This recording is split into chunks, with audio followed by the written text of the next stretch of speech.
నమస్కారం. ప్రతిధ్వని కార్యక్రమానికి స్వాగతం. జల విలయానికి తమిళనాడు, ఆంధ్రప్రదేశ్లోని పలు జిల్లాలు అతలాకుతలమయ్యాయి. చెన్నై మహానగరంతో పాటు మన రాష్ట్రంలోని నెల్లూరు, చిత్తూరు, కడప, ఉభయ గోదావరి జిల్లాల్లో అపార ఆస్తి, పంట నష్టం సంభవించింది. 3,000 కోట్ల మేర నష్టం వాటిల్లిందని ముఖ్యమంత్రి చంద్రబాబు ప్రధాని మోదీకి లేఖ రాశారు. తక్షణం 1,000 కోట్లు ఇవ్వాలని విజ్ఞప్తి చేశారు. ప్రభుత్వ సహాయ చర్యలు వేగవంతమయ్యాయి. మరమ్మతు పనులు కొనసాగుతున్నాయి. బాధితులకు పునరావాస కేంద్రాల్లో సౌకర్యాలు కల్పిస్తున్నారు. ఈ నేపథ్యంలో కేంద్ర ప్రభుత్వం ఏ విధంగా ప్రజలను ఆదుకోవాలి, రాష్ట్ర ప్రభుత్వం మరింత చురుగ్గా స్పందించాల్సిన తీరుపై ప్రతిధ్వని చర్చను చేపట్టింది. చర్చలో పాల్గొంటున్న ప్రముఖులు కె రామకృష్ణ గారు, సిపిఐ రాష్ట్ర కార్యదర్శి చందు సాంబశివరావు గారు, తెలుగుదేశం పార్టీ సీనియర్ నాయకులు ఎం అంజిప్రసాదరావు గారు, ఆంధ్రప్రదేశ్ రెవెన్యూ అధికారుల సంఘం కోశాధికారి కేసి యశ్వంత్ గారు, వ్యవసాయ రంగ విశ్లేషకులు.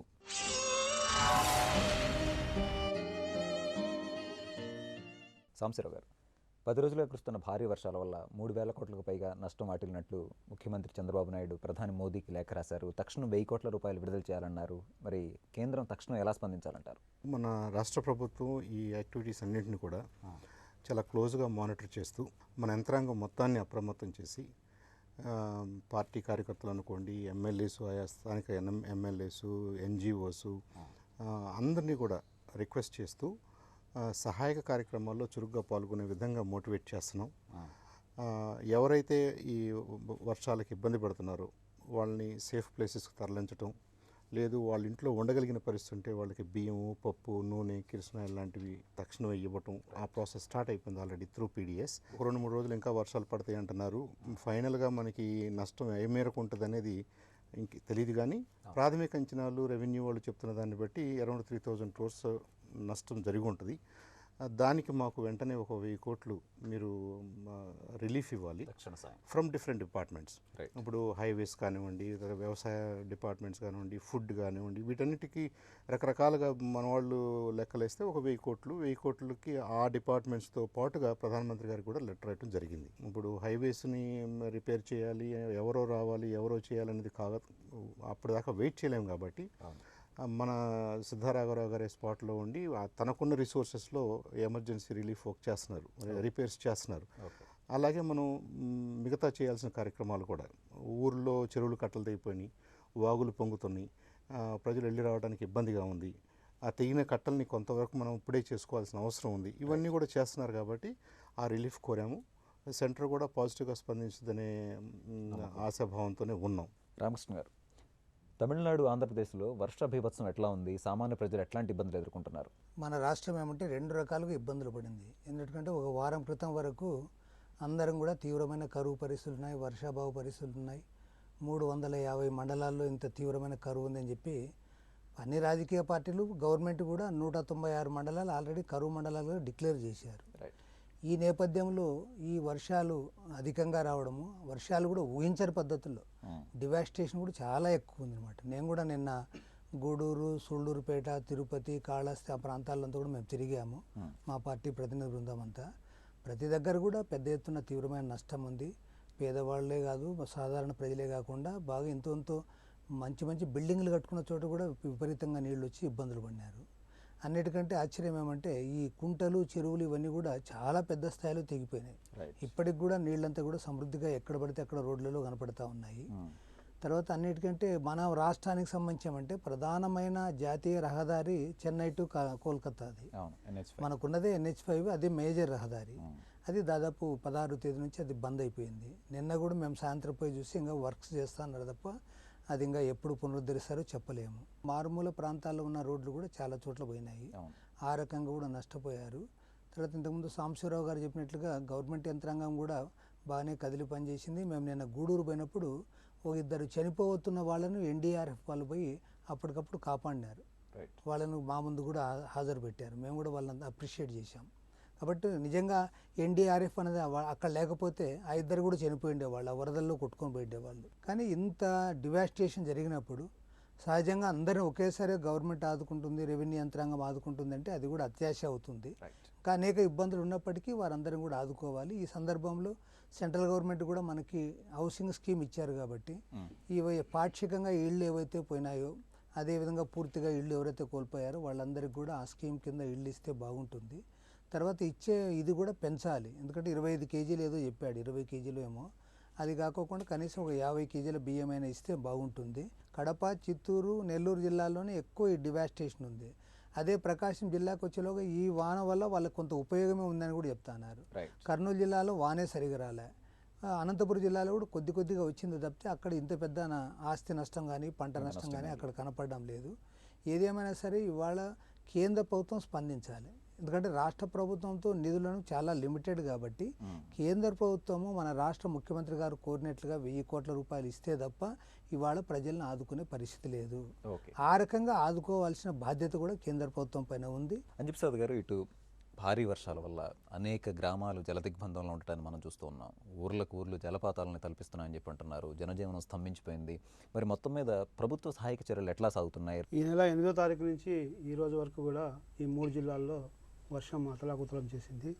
దాదాపు 88 మండలాలు అఫెక్ట్ అయినాయి ఈ 3 జిల్లాలలో. పోతే రెవెన్యూ సిబ్బంది రాత్రింబవళ్ళు ఈ రెస్క్యూ ఆపరేషన్స్, పునరావాస కార్యక్రమాలలో నిమగ్నమై ఉన్నారు.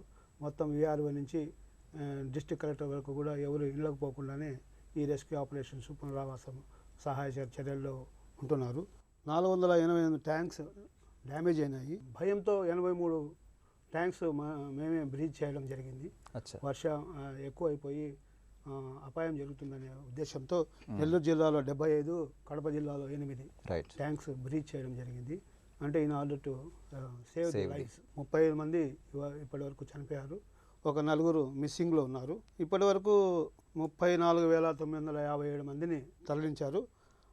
193 పునరావాస కేంద్రాలు ఏర్పాటు చేసి వారికి అక్కడ భోజన వసతి, అన్ని సదుపాయాలు కల్పించేదానికి రెవెన్యూ సిబ్బంది, మిగతా ప్రభుత్వ యంత్రాంగం అంతా కూడా అహర్నిశలు కృషి చేస్తున్నారు. పంట నష్టం వచ్చేసి ఎక్కువ ఉభయ గోదావరి జిల్లాలో ఉంది. పంట నష్టము ప్రాథమిక అంచనాల ప్రకారము ఇప్పటి వరకు 67,526 హెక్టార్లు పంట నష్టం జరిగిందని భావిస్తున్నారు. హార్టికల్చర్ కూడా 9,500 హెక్టార్లలో హార్టికల్చర్ డ్యామేజ్ జరిగింది. ఇంత మునుపు TR-27 కింద నిధులు డ్రా చేసి ఇచ్చేవాళ్ళు. ఇప్పుడు ఆ నిధులు తక్కువైపోయినాయి. TR-27 అంటే ట్రెజరీ కంట్రోల్ లేకుండా అవసరాన్ని బట్టి ఎంత అవసరమో మనం దాన్ని డ్రా చేసుకొని డిస్క్రిప్షన్తో కలెక్టర్ కానీ, RDOలు కానీ, ఈవెన్ తహసీల్దార్స్ కూడా ఆ యొక్క అధికారాలు ఉండేవి.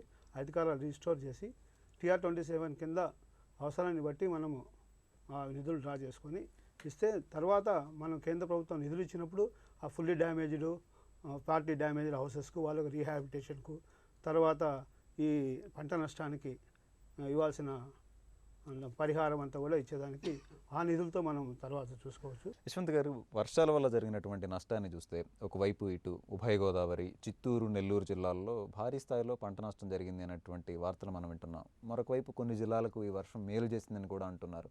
ఈ వైరుధ్యాన్ని మీరు ఎట్లా విశ్లేషిస్తారు? నిజంగా వైరుధ్యమేనండి. మిక్స్డ్ రిజల్ట్స్ వచ్చినాయి ఈ వర్షాల వల్ల. కొన్ని జిల్లాల్లోనేమో పంటలు దెబ్బతినటము, ఆక్వా చెరువులు దెబ్బతినటము, మనుషులు చచ్చిపోవటం జరిగింది. కొన్ని జిల్లాల్లో చెరువులు నిండటము, నదులు, రిజర్వాయర్లు నిండటం జరిగింది. ప్రధానంగా మనం చూసుకోవాల్సిన విషయాలు 2 రకాలు. ఒకటి వాటర్ రిసోర్సెస్, 2 పంటలు. వాటర్ రిసోర్సెస్ విషయం చూసుకుంటే నెల్లూరు జిల్లాలోని Somasila project, Somasila reservoir, Kandaleru reservoir, వాటి కెపాసిటీస్ అరౌండ్ 70 TMC ఉన్నాయి. ఆ 70 TMCకి ఆల్రెడీ బుధవారం నాటికే 35 TMC సోమశిల రిజర్వాయర్కి, కండలేరుకి ఒక 20 TMC వచ్చేసినాయి. అంటే బై దిస్ టైం ఇప్పటికల్లా ఆల్మోస్ట్ 75% అంతా కూడా రిజర్వాయర్లు నిండే ఉంటాయి. నెక్స్ట్ చిత్తూరు జిల్లాలోని కాళింది నది అని ఒకటి ఉంది. తర్వాత నెల్లూరు జిల్లాలో ప్రవహించే స్వర్ణముఖి నదికి కూడా అరౌండ్ 1 లక్ష క్యూసెక్ల నీటి ప్రవాహం ఉన్నాయి. వీటితో పాటు నెల్లూరు, చిత్తూరు, ప్రకాశం, కడప జిల్లాలు, ఈ 4 జిల్లాల్లో ఆల్మోస్ట్ 12,000 చెరువులు నిండినాయి. ఒక 400 చెరువులు తప్పనిసరి పరిస్థితుల్లో గండ్లు తెగ్గొట్టారో, లేకపోతే అంటే ప్రజలను రక్షించే ఉద్దేశంతో గండ్లు తెగ్గొట్టిన చోట కొన్ని ఉన్నాయి, కొన్ని వాటంతటా ప్రవాహమైపోయి డ్యామేజ్ అయినాయి. సో ఓవరాల్గా నీటి వనరుల విషయానికి వస్తేనేమో అధికారులు అంటే రాబోయే రోజుల్లో తాగునీటికి, సాగునీటికి రబీ పంటలను ఎలా సాటిస్ఫై చేయాలి, తాగునీటి సమస్యను ఎలా ఓవర్కమ్ చేయాలనే పరిస్థితిని వర్షాల వల్ల మనకి మేలే జరిగిందని చెప్పుకోవచ్చు. ఇక నష్టము పంటలు. వరి ప్రధానంగా నష్టపోయింది. వరి మన రాష్ట్రంలో, ఆంధ్రప్రదేశ్ రాష్ట్రంలో 16 లక్షల హెక్టార్లలో సాగు చేస్తారు. అంటే ఈ సంవత్సరం కరువు పరిస్థితులు, వర్షాలు సరిగా లేకపోవడం వల్ల 13 లక్షల హెక్టార్లలో మాత్రమే సాగు చేశారు. ఎస్పెషల్లీ కృష్ణా డెల్టా తీసుకుందాం. కృష్ణా డెల్టాలో 13 లక్షల ఎకరాల్లో సాగు చేయాల్సి ఉండగా 8 లక్షల ఎకరాల్లో మాత్రమే సాగు చేశారు. అంటే మళ్ళీ అదే కారణం, వర్షాలు లేకపోవడం. అయితే ఇప్పుడున్న పరిస్థితి ఈ వర్షాల వల్ల మిక్స్డ్ రిజల్ట్స్. అంటే లేటుగా వేసిన వాళ్ళకేమో ఈ వర్షం వల్ల కొంచెం ఉపయోగం ఉంటుంది, కానీ ముందుగా టైంలో వేసిన వాళ్ళకి ఏంటంటే అవి కోతకు వచ్చి ఉంటాయి. ఆ వర్షం పట్టడం వల్ల తల్ల వాలిపోయి పంట నష్టపోయే ప్రమాదం ఉంది. ఆ తర్వాత గోదావరి డెల్టా ఏంటంటే మొన్న ఈ కరువు పరిస్థితులు వాళ్ళకి ఏమి ఎఫెక్ట్ ఏం లేదు. ఎందుకంటే గోదావరి నది బాగా సఫిషియెంట్ వాటర్ ఉన్నందువల్ల వాళ్ళు 4 లక్షల హెక్టార్లో సాగు చేశారు. చాలా మంచి రిజల్ట్ వస్తుందని కూడా ఎక్స్పెక్ట్ చేస్తున్నారు. కానీ ఇప్పుడు 70% వరకు యంత్రాలతో కోతలు అయిపోయినా ఇంకా 30% మాత్రమే కోతలు చేయాలి. సో ఇప్పుడున్న పరిస్థితుల్లో ఈ వర్షం పట్టడం వల్ల ధాన్యం తడిచిపోయింది, కొన్ని పనుల మీద ఉన్నాయి, 30% ఇంకా కోత కోయాల్సి ఉంది, అవన్నీ కూడా చెడిపోయినాయి. ఇక వరి పక్కన పెట్టేసి మిర్చికి వస్తే గుంటూరు కృష్ణా జిల్లాలో 75,000 హెక్టార్లలో మిర్చి పండిస్తున్నారు. దానికి ఓకే, అది మంచి పరిణామం. అంటే ఈ వర్షాల వల్ల వాటి మేలు జరుగుతుంది. ప్రతి విషయానికి వస్తే ప్రతి ఏంటంటే ఇప్పుడు మన ఆంధ్రప్రదేశ్లో యావరేజ్ 9 నుంచి 12 క్వింటాల్ వరకు ఎకరాకు వస్తుంది. అయితే ఇప్పుడు ఈ వర్షాల వల్ల పంట పోతుంది, ఆల్మోస్ట్ ఒక 2 క్వింటాల వరకు పంట తగ్గే ప్రమాదం ఉంది. రెండవది రబీ పంటలో జనరల్గా మన ఆంధ్రప్రదేశ్లో శనగ ఎక్కువ వేస్తుంటారు. మనము పల్సెస్ 9 lakhs హెక్టార్స్ వేస్తాము. ఇప్పుడు సీజన్ స్టార్ట్ అయింది కాబట్టి 2 లక్షల హెక్టార్లు ఆల్రెడీ సోయింగ్ స్టార్ట్ అయిపోయింది. అయితే ఈ అకాల వర్షాల వలన పంట దెబ్బతినిపోయింది, కొద్దిగా మొలక దశలో ఉంది, చెడిపోయింది వల్ల ఏమంటే అయితే పెట్టుబడి నష్టమైంది. కానీ సీజన్ ఇంకా ఉంది, డిసెంబర్ మంత్ ఎండ్ వరకు పంటలు వేసుకోవచ్చు. రామకృష్ణ గారు, సహాయక చర్యలపై ప్రభుత్వం ఇంకా ఎలాంటి దృష్టి సారించాల్సినటువంటి అవసరం ఉంది? కేంద్ర రాష్ట్ర ప్రభుత్వాలు ప్రజలను ఏ విధంగా ఆదుకోవాలంటారు? తాత్కాలిక ఉపశమన చర్యలు అయితే వాళ్ళు చేసినా దాంట్లో కొన్ని లోటుపాట్లు ఉన్నా కూడా ప్రజలు భరిస్తారు. ఎందుకంటే ఇది చాలా పెద్ద ఎత్తున వచ్చినప్పుడు సహజంగా అందరినీ ఆదుకోవడం అనేది గవర్నమెంట్ కూడా కొద్ది కష్టమే. కానీ మన గవర్నమెంట్ ముందు నుంచి కూడా ఇట్లాంటికి అలవాటు పడింది కాబట్టి, చాలా సందర్భాల్లో ఇలాంటి ఫేస్ చేసింది కాబట్టి సహజంగానే వాళ్ళ యంత్రాంగం కూడా ఇది చేస్తుంది. సూళ్ళూరుపేటలో వాళ్ళందరూ కూడా జనమందరూ కూడా అది మునిగిపోతూ ఉంటే అక్కడి నుంచి రావడానికి ఇష్టపడకపోతే ఎస్ఐ పోలీసులు పోయి వాళ్ళు బలవంతంగా అందరిని తీసుకొని వచ్చారు. అంటే అదే పోలీస్ డిపార్ట్మెంట్ కూడా గవర్నమెంట్ యంత్రాంగమే కదా, కాబట్టి వారు మాకేం లేని వాళ్ళు లేరు, వాళ్ళు దానికి ప్రజల కోసం పోయి వాళ్ళని తీసుకొని వచ్చారు. నేననేది ఏమంటే శాశ్వతంగా ఇప్పుడు ఏం చేయాలో దానిపైన చేయాలి. ఖచ్చితంగా ఈ జాతీయ రహదారి పైన ఏదైతే ఉందో ఆ నిర్మాణంలో ఎందుకు ఇంత లోపాలు జరిగినా దానిపైన సమగ్రమైన విచారణ జరిపించాలి. ఎందుకంటే దాని ప్రతిదీ జరిగినప్పుడు ఏదో జరిగిందని అనుకోవడము, తర్వాత దాన్ని మర్చిపోవడం కాకుండా ఎందుకు ఈ రకంగా జరిగిందో సమగ్రమైన విచారణ జరిపించాలి. అదేవిధంగా ఈ చెరువులు, కుంటలు వీటన్నిటిని కూడా ఎప్పటికప్పుడు మరమ్మతులు చేసి చేయాల్సిన బాధ్యత కూడా ఉంది. మాకు చిత్తూరు జిల్లాలో అయితే మంచి ఎగ్జాంపుల్ ఏమంటే అక్కడ ఈ ప్రాజెక్టులకు సంబంధించిన అవి గేట్లు అవన్నీ సరిగ్గా పనిచేయడం లేదని నిన్న కూడా అలాంటిదే జరిగిందని అంటున్నారు. ఈసారి మాత్రం ఒట్టి స్టేట్ గవర్నమెంట్కే బాధ్యతను మాత్రం వదిలిపెట్టకూడదు. ఎందుకంటే స్టేట్ గవర్నమెంట్ ఆల్రెడీ లోటు బడ్జెట్లో ఉంది, నిధులు లేవు. ఒకవైపు కరువుతో అల్లాడుతూ మరోవైపు వరదలు వచ్చినప్పుడు కూడా ఇవన్నీ కూడా ఆదుకోవాల్సిన బాధ్యత ఖచ్చితంగా కేంద్ర ప్రభుత్వం తీసుకోవాలి. కేంద్ర ప్రభుత్వం వచ్చి వారు పరిశీలన చేసి బృందాలు కూడా ఏమంటే ఇది అయిన తర్వాత ఎప్పుడో 6 నెలలకు వస్తాయి, వెంటనే వస్తే వాళ్ళు చూస్తారు, విజిబుల్గా వాళ్ళకి కనపడుతుంది. కాబట్టి కేంద్ర ప్రభుత్వం నుంచి బృందం వెంటనే వచ్చి వాళ్ళు పరిశీలన చేసి తక్షణ సహాయం ఇవ్వాలి. అదేవిధంగా శాశ్వత సహాయం కూడా అందించాల్సిన అవసరం ఉంది. ఆ రకంగా అన్ని పార్టీలు కూడా ఒత్తిడి చేస్తే బాగుంటుందని చెప్పి నేను అభిప్రాయపడుతున్నాను. సాంబశివరావు గారు, విపత్తుల వల్ల వాటిల్లే నష్టాన్ని తగ్గించేందుకు ఉత్తమ విధానాల అమలు కోసం ప్రభుత్వం సదా సిద్ధంగా ఉందని ముఖ్యమంత్రి చంద్రబాబు నాయుడు ప్రపంచ విపత్తు యాజమాన్య సదస్సులో ప్రకటించారు. మరి విపత్తు నివారణ నష్టాలపై ప్రభుత్వాలు ఎలాంటి దూరదృష్టి కలిగి ఉండాలి? దీన్ని మనం 2 భాగాలుగా చూసుకోవచ్చు. ఒకటి మన జీవన విధానంలో తీసుకురావాల్సిన మార్పులు, రెండోది ఇన్ఫ్రాస్ట్రక్చర్ని డిజైన్ చేసేటప్పుడు తీసుకోవాల్సిన జాగ్రత్తలు. జీవన విధానంలో తీసుకురావాల్సిన మార్పులు ఏంటంటే మనం విచ్చలవిడిగా ప్లాస్టిక్ ఇవి సాలిడ్ వేస్ట్ని డిస్పోజ్ చేయడం వల్ల దాదాపుగా ప్రతి మున్సిపాలిటీలోనూ ప్రతి ఊర్లోనూ ఈ డ్రైన్ సిస్టమ్ అనేది ఆల్మోస్ట్ క్లాగ్ అయిపోయింది. నేమ్ సేక్గా డ్రైన్ ఉంటుంది కానీ ఆ డ్రైన్లో ఏది ప్రవహించదు. ఆ డ్రైన్కి ఎండ్ పాయింట్స్ కూడా సరిగ్గా మనం క్లోజ్ చేయట్లేదు, దేనికి కలపటలేదు. ఇది ప్రజల్లో రావాల్సినటువంటి లేదా లోకల్ అడ్మినిస్ట్రేషన్స్ తీసుకోవాల్సినటువంటి జాగ్రత్తలు. మనం చేసే ప్రతి డిజైన్ కూడా డిజాస్టర్ మేనేజ్మెంట్ దృష్టిలో పెట్టుకుని, డిజాస్టర్ మేనేజ్మెంట్ ఏ రికమెండ్ చేస్తుందో, ఎలాంటి రికమెండేషన్ చేస్తుందో దాన్ని దృష్టిలో పెట్టుకుని చేయాలి. మనకి ప్లేస్ లేదు కదా అని చెప్పేసి రోడ్డు మీద వరకు బిల్డింగ్స్ కట్టడం, ప్లేస్ లేదు కదా అని చెప్పేసి డ్రైన్స్ను క్లోజ్ చేయడం, డ్రైన్స్ మీద బిల్డింగ్స్ కట్టడం మనం చాలా ప్లేస్లో చూస్తుంటాం. మనకి ఇలాంటి ఎమర్జెన్సీస్ వచ్చినప్పుడే మాట్లాడుకోవడం కాకుండా దీనికి తీసుకోవాల్సిన జాగ్రత్తల్ని మనం లాంగ్ టర్మ్ డిజైన్లో ఇన్కార్పొరేట్ చేయగలగాలి. ఐ థింక్ దాంట్లో మన టౌన్ ప్లానింగ్ అనుకోండి, విలేజ్ ప్లానింగ్ అనుకోండి, మన బిల్డింగ్ స్టాండర్డ్స్ అనుకోండి, రెవెన్యూ వాళ్ళ వెరిఫికేషన్స్ అనుకోండి, వాళ్ళకి అన్ని చెరువులు తెలుసు, అన్ని కాలువలు తెలుసు, ఎక్కడ ఏం జరుగుతుందో వాళ్ళకి తెలుసు. వాళ్ళందరూ కూడా ఇంకొద్దిగా దీన్ని పటిష్టంగా కనుక చేయగలిగితే, రికమెండ్ చేయగలిగితే, ప్రభుత్వానికి కూడా నచ్చజెప్పి ప్రభుత్వం చేత ఆ పనులు చేయించగలిగితే, ఇవాళ మన అదృష్టం ఏంటంటే వీటన్నిటిని అర్థం చేసుకుని డైరెక్ట్ చేయగలిగినటువంటి ముఖ్యమంత్రి గారు ఉన్నారు. మంత్రుల్లో కూడా చాలామందికి ఎక్స్పీరియన్స్ ఉంది. ఇలాంటి డిజాస్టర్స్ వచ్చినప్పుడు ఏం చేయాలి, అది రాకుండా ఉండాలంటే ఏం చేయాలి, దీంట్లో నుంచి మనం మినిమం లాస్తో బయటపడాలంటే ఏమేం జాగ్రత్తలు తీసుకోవాలి, ఇవన్నీ ఉంది. అనుభవజ్ఞులే ఉన్నారు మనకి. అలాగే డిపార్ట్మెంట్లో మంచి సీనియర్స్ ఉన్నారు. వీళ్ళందరూ కూడా సమన్వయం అంటే అది ఇవాళ సమన్వయం ఇట్స్ అన్ ఎమర్జెన్సీ. మీరు చేసినా చేయకపోయినా కానీ కొంతవరకు మనుషులు ఒప్పుకుంటారు. అది over a period of time రావాల్సిన మార్పు కాబట్టి అన్ని డిపార్ట్మెంట్స్కి అక్కడ సమన్వయం ఉండాలి. మన రోడ్లను ఆక్రమించుకుంటున్నారు, డ్రైన్స్ని ఆక్రమించుకుంటున్నారు, చెరువులు ఆక్రమించుకుంటున్నారు, కాలువలు ఆక్రమించుకుంటున్నారు, కాలువల్లో పూడిక తీయట్లేదు. ఇదంతా ముఖ్యమంత్రి గారే డైరెక్ట్గా వచ్చి చూసి చెప్పగలిగిన విషయాలు కాదు. ఆ డిపార్ట్మెంట్స్ కూడా ఇంకొద్దిగా అప్రమత్తంగా ఉంటూ వాళ్ళ ఓవరాల్ మేనేజ్మెంట్లో డిజాస్టర్ని ఫోర్కాస్ట్ చేయగలగటం, డిజాస్టర్ మేనేజ్మెంటు, డిజాస్టర్ టైంలో రెస్క్యూ అండ్ రిలీఫ్కి మనం రియాక్ట్ అవ్వాలంటే మనకు కావాల్సినటువంటి ఆల్టర్నేటివ్స్ లేదా ఈ రిడెండెంట్ సిస్టమ్స్ మనకి ఏమేమి ఉండాలి అనేది కూడా వాళ్ళు ప్లాన్ చేసుకుని గవర్నమెంట్కి అడ్వైస్ చేస్తే, గవర్నమెంట్ దాన్ని సహకరిస్తే, రామకృష్ణ గారు అన్నట్టు ఇదంతా స్టేట్ గవర్నమెంట్ పనే కాదు. స్టేట్ గవర్నమెంట్స్ చేయలేవు కాబట్టే ఈ డిజాస్టర్ మేనేజ్మెంట్ సెంట్రల్ గవర్నమెంట్కి అప్పచెప్పారు. మనకి 950 లేదా 1000 కిలోమీటర్ల పైగా ఇంటర్నల్ రోడ్స్ తెగిపోయినాయి, చెడిపోయినాయి అని చెప్తున్నారు. అది state government cannot do in short term. So national highways plus మన ఇంటర్నల్ రోడ్స్ చేసుకోవడానికి R&Bకి, హౌసింగ్ విషయంలోనూ ఇంకొద్దిగా లిబరల్గా ఉంటూ వాళ్ళు మనకు సహాయం చేయాల్సిన అవసరం ఉంది. అంజప్రసాద్ గారు, ఈ కీలకమైనటువంటి సమయంలో పంట ఆస్తి నష్టాలని గణనని ముఖ్యంగా మీరు త్వరితగతిని పూర్తి చేయండి అన్నటువంటి ముఖ్యమంత్రి ఆదేశాల నేపథ్యంలో రెవెన్యూ యంత్రాంగం ఎట్లా స్పందించబోతోంది? ఇంత మునుపు కంటే కూడా ఇప్పుడు రెవెన్యూ యంత్రాంగము చాలా పటిష్టంగా మోడర్న్ దీంట్లో పంతాలో నడుస్తూ ఉంది. ఈ క్రాప్ బుకింగ్ అని ఈ మధ్యకాలంలో ఒక సిస్టమ్ పెట్టారు. అంటే అందరికీ VROs అందరికీ కూడా ట్యాబ్స్ ఇచ్చారు. ఆ ట్యాబ్స్ తీసుకొని వాళ్ళు విలేజ్లలో వెళ్ళి ఆ ఫీల్డ్స్ ఆ ట్యాబ్లో యొక్క రైతును, భూ యజమానిని కానీ, రైతును కానీ, కౌలుదారు కానీ ఎవరైనా ఉంటే అతన్ని నిలబెట్టి అక్కడ ఫోటో తీసుకొని అది అప్లోడ్ చేస్తున్నారు. సో దీనివల్ల ఏ గ్రామంలో ఏ సర్వే నెంబర్లో ఏ రైతు ఏ పంట వేశాడు అనేది ఇప్పుడు స్పష్టంగా తెలుస్తోంది. అంటే ఇది కొద్దిగా ప్రాథమిక దశలోనే ఉంది. ఇప్పటి వరకు దాదాపు 70 to 80% ఈ క్రాప్ బుకింగ్ అయిపోయింది. ఇంకా 20% దాకా మిగిలి ఉండాలి. అయితే ఆ ఈ క్రాప్ బుకింగ్ వలన ఇటువంటి అవకతవకలు, పంట నష్టాన్ని సరిగ్గా అంచనా వేయగలుగుతాము.